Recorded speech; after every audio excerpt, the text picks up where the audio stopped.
Le 16 juillet 2009, un homme est retrouvé mort dans sa Dodge Magnum à Harlem, l'un des quartiers les plus chauds de New York. L'enquête s'annonce difficile et son dénouement va littéralement scotcher les enquêteurs. Aujourd'hui, la triste histoire de Jeffrey Locker.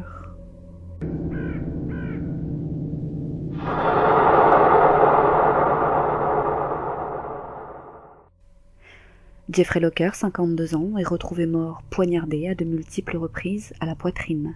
Il a une corde autour du cou, ses mains sont liées derrière le dos et sa carte de crédit a disparu. Après enquête, il s'avère que la victime était mariée et père de 3 enfants. Il vivait avec sa famille à Woodmere, l'un des quartiers les plus privilégiés de la banlieue de New York. Il était conférencier et sa spécialité, les assurances. Il semblait être un homme à qui tout réussissait et qui gagnait extrêmement bien sa vie. Et le 15 juillet 2009, un jour avant la découverte de son corps, comme il n'était pas encore rentré chez lui, sa femme, inquiète, l'avait appelé sur son téléphone. Il lui avait dit qu'il avait un pneu crevé et qu'un homme lui venait en aide. Après plusieurs heures sans nouvelles de lui, elle était allée déclarer sa disparition. Arrivée sur les lieux, la police remarque qu'aucune roue de son véhicule n'a été crevée, ce qui pousse les enquêteurs à penser que quelque chose cloche. Et ce n'est pas tout. Une question les taraude. Que faisait cet homme d'un milieu social aisé, vivant à Long Island, dans ce quartier chaud de New York?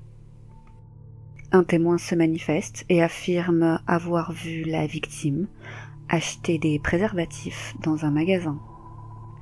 La police pense alors qu'il était à la recherche d'une prostituée. Cependant, les proches étaient convaincus que ce n'était pas le cas, car il était dévoué à sa femme Lois.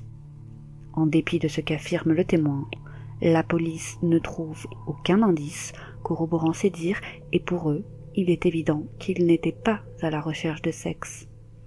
L'enquête se poursuit et les relevés de compte de la victime indiquent que plusieurs retraits à hauteur de $1100 ont été effectués dans 5 distributeurs de billets différents depuis sa mort. Les caméras de vidéosurveillance des guichets montrent un homme, le même filmé entrant et sortant du véhicule de la victime aux alentours de l'heure de son assassinat. Et cet homme n'est autre que Kenneth Minor, 38 ans, à l'époque des faits. C'est un ex-tôlard qui a de sérieux problèmes d'addiction et il n'est pas inconnu des services de police. Justement, il a déjà été condamné pour usage de stupéfiants et vol à main armée. Les policiers arrêtent Minor le jour même, mais personne ne pouvait anticiper ce qu'il allait leur révéler. Et pour cause, il leur dit que Locker avait fait une Kevorkian du nom d'un célèbre docteur américain surnommé le docteur suicide, qui avait purgé 8 ans de prison pour avoir aidé plusieurs de ses patients à se suicider. Minor explique aux policiers qu'il a été recruté par Locker dans la rue pour l'aider à se suicider. Il leur explique qu'il a rencontré Locker un soir à Harlem. Il sentait qu'il voulait lui demander quelque chose, mais il n'osait pas le faire. Il était donc allé à sa rencontre pour lui demander ce qu'il voulait. Il lui a expliqué qu'il voulait se procurer une arme. Minor lui dit de s'en aller. Locker retourna dans sa voiture et puis revint et lui dit cash. « Je veux que tu me tires dessus. » Minor affirme qu'à ce moment, il ne souhaitait pas tuer Locker, mais qu'il pensait se faire un peu d'argent sur son dos. Il lui a donc dit qu'il allait lui procurer une arme et que pour ce faire, il avait besoin de $60. Locker a accepté, ils ont échangé leur numéro de téléphone, mais au lieu de remplir sa part du marché, Minor a foncé s'acheter du crack pour se défoncer. Après quelques heures, il a appelé Jeffrey, espérant encore pouvoir lui soutirer quelques dollars, mais toujours, dit-il, sans vouloir le tuer. Et en chemin, pour retrouver Locker, sous l'effet de la drogue et de l'alcool, il prit les câbles téléphoniques du téléphone qui avait servi à l'appeler, car parano, dit-il, des personnes l'avaient vu appeler avec ce téléphone. Encore une fois, il se justifie de toute préméditation en disant qu'il était complètement alcoolisé et défoncé, et pour lui, cela lui paraissait être une bonne idée. Arrivé au point de rendez-vous, il entra dans la voiture de Jeffrey Locker pour lui expliquer qu'il n'avait pas trouvé d'armes et lui montra les câbles. Les explications de Minor sur ces câbles sont confuses, mais aussi confuses que son esprit l'était à ce moment-là, assure-t-il. À ce moment, Jeffrey Locker reçut un coup de fil de sa femme. Une fois qu'il eut raccroché, il demande à Minor à nouveau de le tuer. Il lui expliqua qu'il avait des problèmes financiers, il lui dit qu'il avait participé à une pyramide de Ponzi et que de nombreuses personnes allaient le poursuivre en justice et qu'il risquait de tout perdre. Il lui expliqua que sa mort devait avoir l'air d'un vol qui aurait mal tourné, afin que sa famille puisse collecter les millions de dollars d'assurance vie qu'il avait souscrits, car s'il se suicidait, il ne recevrait rien. Jeffrey Locker a ajouté que si Minor refusait de le faire, il trouverait quelqu'un d'autre, car sa décision était prise et rien, strictement rien, ne pouvait le faire changer d'avis. Locker lui montra une photo de ses enfants et lui promit que s'il le tuait, Minor pourrait prendre tout l'argent qu'il y avait sur son compte. Il lui donna donc sa carte de crédit et son code confidentiel. Et finalement, touché par son histoire, Minor accepta de l'aider. Il utilise alors les câbles téléphoniques pour essayer de l'étrangler, mais les câbles cassèrent. Jeffrey lui demanda alors de prendre un couteau qui se trouvait dans la boîte à gants et de le placer contre le volant. Et à ce moment, Jeffrey plongea 4 fois vers la lame du couteau, puis il lui demanda de déplacer le couteau vers la droite, et il plongea 2 nouvelles fois vers la lame. Il affirme que quand il a quitté la voiture, Jeffrey Locker était encore vivant. Les policiers, même son avocat, Dan Godwin, ne croyaient pas à son histoire. Mais après une enquête approfondie, ils s'aperçoivent que Jeffrey Locker n'en était pas à son coup d'essai. En effet, il avait rencontré Melvin Fleming à Harlem. Quand il lui avait demandé une pièce, Locker lui donna 5 $ et Fleming le remercia. C'est alors que Locker lui avait dit qu'il recherchait un membre de gang pour le tuer. Fleming vit en Jeffrey l'occasion idéale de se faire un peu d'argent facile.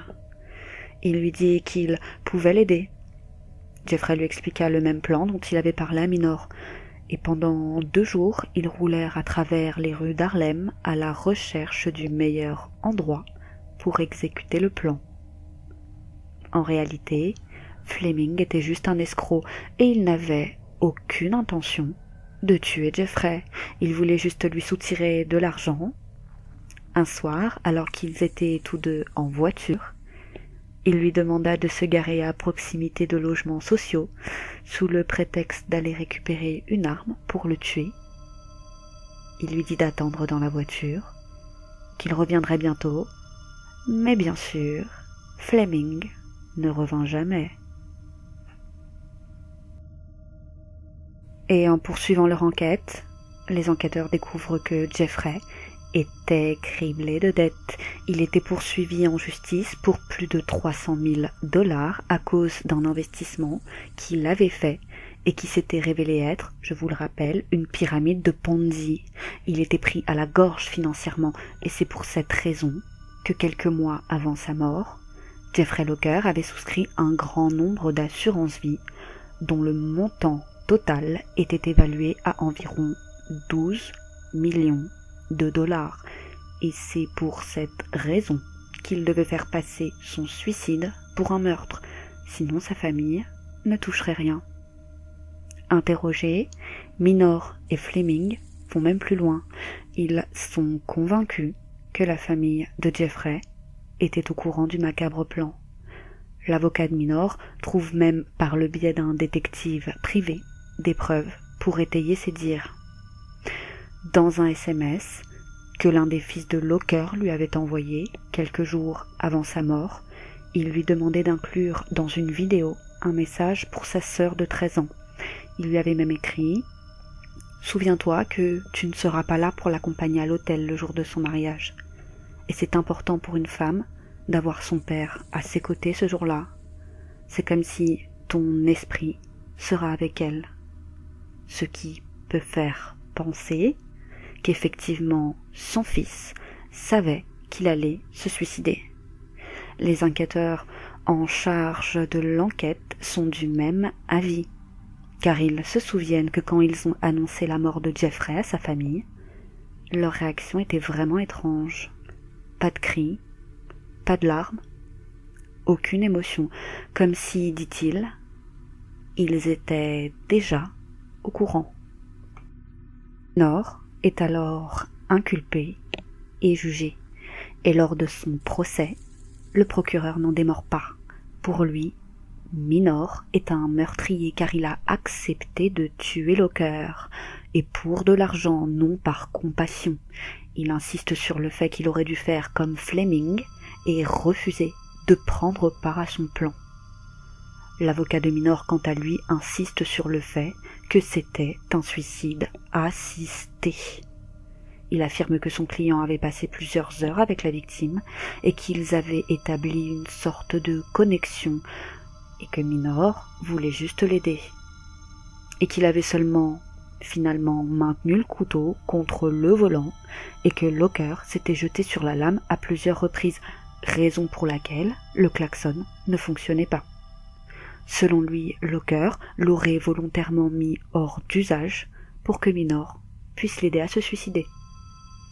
Cependant, le rapport d'autopsie conclut à un homicide, car toutes les blessures étaient concentrées dans un périmètre de 15 cm sur la poitrine. L'expert médico-légal présenté par l'accusation affirme même que les coups portés à la victime venaient d'une personne assise sur le siège passager avant. Il pense que Minor a poignardé Locker car il n'y avait pas une seule trace de sang sur le volant, alors que le t-shirt de la victime, lui, était couvert de sang. Et l'expert de la défense, donc de Minor, quant à lui, insiste sur le fait qu'il n'y a aucune preuve scientifique venant clairement contredire sa version. L'expert affirme que si Minor l'avait poignardé, il aurait eu des blessures moins concentrées. Il affirme que la raison pour laquelle aucune trace de sang ne fut trouvée sur le volant et que la lame n'avait touché aucun vaisseau sanguin, en tout cas aucun vaisseau sanguin majeur, et que donc le t-shirt s'était couvert de sang plus tard, quand les blessures ont continué à saigner. Alors, l'avocat de Minor concède que son client est bien coupable du crime d'homicide volontaire, mais pas de meurtre. Il propose donc un accord dans ce sens, et il faut savoir qu'il y a une énorme différence entre un homicide volontaire et un meurtre en matière de peine. Un homicide volontaire est sanctionné par une peine maximale de 15 ans, alors que pour un meurtre, c'est la réclusion à perpétuité. En 2011, après 2 semaines de procès, le jury rend son verdict. Minor est déclaré coupable de meurtre et condamné à 20 ans de prison. Le jury ne considérant pas que c'est un suicide assisté car Locker n'était pas handicapé physiquement. De plus, le jury était convaincu que Minor avait fait bien plus que tenir le couteau contre le volant, qu'il l'avait poignardé Locker et que cela constituait un meurtre. L'avocat de Kenneth Minor fait alors appel de la décision. Lors du second procès, Minor déclare que seules 2 personnes en ce bas monde savent ce qui s'est réellement passé ce soir-là, et l'une n'est plus ici pour en parler, mais qu'en aucun cas, Locker aurait voulu qu'il passe le reste de sa vie en prison, car au final, la victime est là où elle voulait être.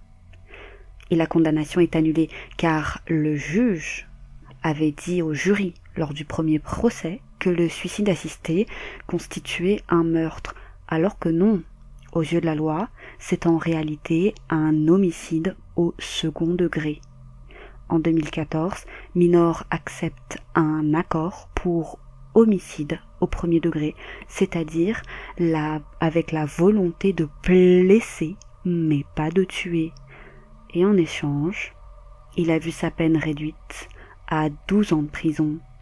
Et comme il a déjà passé plusieurs années en prison, il est éligible à une libération sur parole en 2019.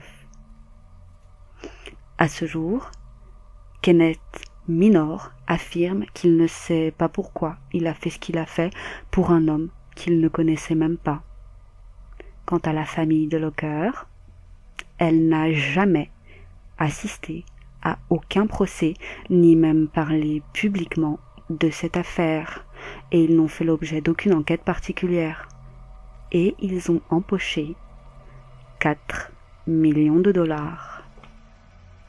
Alors, vous vous demandez probablement pourquoi, alors qu'il s'est suicidé, sa famille a quand même touché une partie de la somme. Eh bien, même si plusieurs polices d'assurance furent annulées par le juge, estimant que Jeffrey avait surévalué ses revenus annuels à 800 000 dollars par an, alors qu'il n'en gagnait en réalité, tenez-vous bien, que 2025, car oui, il était ruiné. Eh bien, aux États-Unis, il y a une clause spécifique relative au suicide dans la plupart des polices d'assurance. Et cette clause spécifie qu'aucune somme ne doit être versée si l'assuré se suicide dans les 2 ans suivant la souscription du contrat. Or, Jeffrey avait souscrit des polices d'assurance datant de plus de 2 ans. D'où les fameux 4 millions. Alors, qu'en pensez-vous? Meurtre ou suicide assisté? Et comme toujours chez YouCrime, on vous laisse en tirer vos propres conclusions et n'hésitez pas à les partager avec nous en commentaire. Et quant à moi, je vous dis à bientôt pour une autre triste histoire.